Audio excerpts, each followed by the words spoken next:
الإفراج في نفس اليوم أجرى الرئيس أوباما اتصال بعلي عبد الله صالح أبلغه عن قلق الولايات المتحدة من الإفراج عن عبد الإله. الأمر الذي I'd heard the story many times in Yemen. President Obama personally intervening to keep a respected Yemeni journalist in prison. It sounded far-fetched to me. But then I found this on the White House's own website. A readout from a phone call between Obama and the Yemeni president. They badly misspelled Abdullah's name, but Obama's point was clear. He wanted him kept in jail.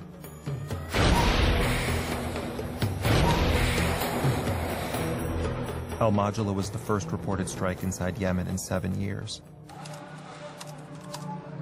It was clearly a U.S. cruise missile that struck the Bedouin camp. Since there was no declared war in Yemen, I knew the strike was either JSOC or the CIA.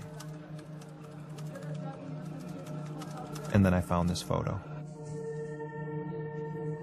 The U.S. would have never released it, but Yemen's president posted it on his personal website. A presidential meeting with an important American guest, the head of the Joint Special Operations Command, Admiral William McRaven.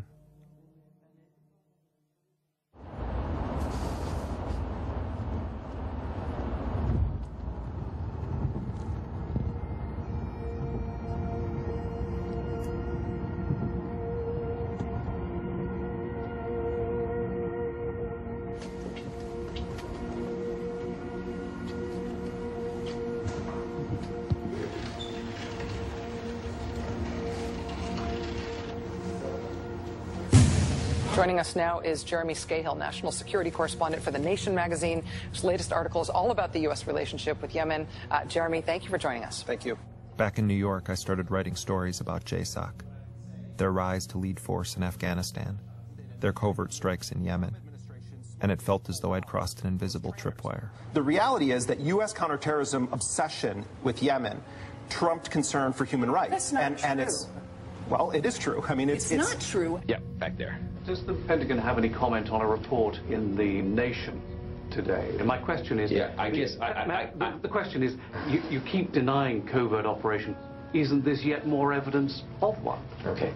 Despite whatever conspiratorial theories that, magazines or broadcast outlets may want to cook up, there's nothing to it. So, Jeremy, let me ask you, have we been going into all of these countries over the past decade with drone attacks, dropping bombs in countries where we haven't declared war? The lack of response from the major media and the CIA and all the rest of it suggests they're dismissing what you've done. I receive a call unprompted from a Captain James Kirby, who was the spokesperson for Admiral Mike Mullen.